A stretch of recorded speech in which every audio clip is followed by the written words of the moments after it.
Doctor APJ Abdul Kalam ஐயா அவர்கள் கனவு காணுங்கள் சொன்னது ஒவ்வொரு தனி மனிதனுக்கும் சொன்னது. உங்களோட கனவை நீங்க காணுங்க, அதை நிறைவேற்றுறதுக்கு அதை எப்படி எக்ஸிக்யூட் பண்ணணும் முயற்சி பண்ணுங்கன்னு தனி மனிதனுக்கு சொல்லுது. இங்கே கனவு அடுத்தவங்களுக்கான காண்றது முடியுமா? பெற்றோர்கள் குறிப்பாக குழந்தைகளுக்காண்டி செஸ் அகாடமியில் சேர்த்து விடுறது. ஒரு செஸ் வேர்ல்டு சாம்பியன் வந்துட்டான்னா உடனே கொண்டு போய் எல்லாரும் கொண்டு போய் செஸ் அகாடமியில் சேர்க்கறது. கிரிக்கெட்டில் இந்தியா வேர்ல்டு கப் அடிச்சிச்சுன்னா உடனே கொண்டு போய் கிரிக்கெட் அகாடமியில் பவுலர் ஆகணும், பேட்ஸ்மேன் ஆகணும்னு சேர்க்கறது. இப்படி ஏதோ ஒரு பின்னாடி எல்லாரும் ஓடுறாங்க, நம்மளும் ஓடுறது. இந்த உலகத்தில் படைக்கப்பட்ட ஒவ்வொரு உயிரும் ஏதோ ஒரு ப்ரோக்ராம் சிப்போட படைக்கப்பட்டிருக்கு. அது அதுக்கு தான், அது எக்ஸிக்யூட் பண்ணுறதுக்கு தான் அது படைக்கப்பட்டிருக்கு. அதை செஞ்சால் தான் தனித்தன்மையோட ஒரு எக்ஸலண்ட்டோட வரும் அந்த உயிர். அதை தான் செய்யணும்.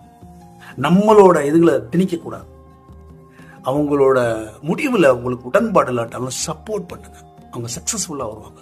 ஒரே ஒரு உதாரணம், உலக நாயகன் கமலஹாசன்.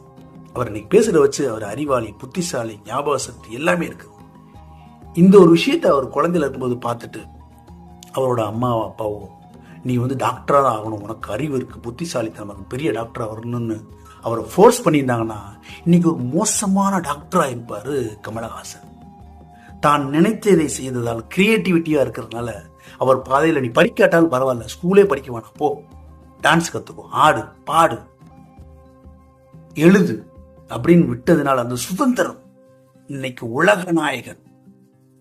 அவரை எல்லாரும் படிக்காட்டாலும் மேதையா பார்க்கறாங்க.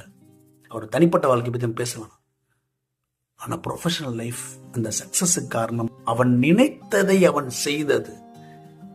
அவர் உலக நாயகன் ஆகணும்னு அவங்க அம்மா அப்பா கனவு காணவே இல்லை. அவங்க கனவு கிடையாது, அவர் பிள்ளை அவங்களுக்கு தெரியாது.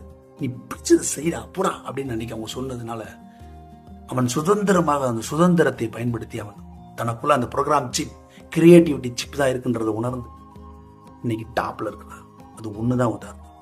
ஸோ உங்க குழந்தைகளை நீங்க என்ன ஆகணும்னு நினைச்சீங்களோ அதெல்லாம் ஃபோர்ஸ் பண்ணாதீங்க, அது தப்பாக தான் முடியும். இப்படி நான் பல உதாரணங்கள் சொல்லிட்டு போகலாம். இது மாதிரி, இது கமலஹாசன் மாதிரி வீடியோ பெருசாயிரும். ஒரே ஒரு உதாரணம், ஒரு பானை சோற்றுக்கு ஒரு சோறு பார்த்த மாதிரி சொல்றேன் நான். ஸோ அவங்க வாழ்க்கையை அவங்க வாழட்டும் சந்தோஷமா, எதுக்கு படைக்கப்படாது அதை செய்யட்டும், சந்தோஷமா இருக்கட்டும். அவங்க மகிழ்ச்சியா இருக்கிறது தான் முக்கியம். பெரிய பணம் சம்பாதிக்கணும்லாம் இல்லை, சந்தோஷமா இருக்கிறாங்களா அந்த ஹோல் லைஃப், அதான் முக்கியம். முக்கியமாக அவங்களுக்கு சொல்லித்தர வேண்டியது நல்ல மனிதனா இருக்கிறதுக்கு சொல்லிக் கொடுங்க. ஏன்னா அதுதான் போட்டியே இல்லாத ஒரு ஏரியா, நல்ல ஹியூமன் பீயிங்கா இருக்க வைக்கிறது. அதை மட்டும் சொல்லுங்க, உணர்த்திக்கிட்டே இருங்க, வேற ஒண்ணுமே வேண்டாம். நல்ல சிந்தனைகளை விதைப்போம், நம்பிக்கை வளர்ப்போம். நன்றி.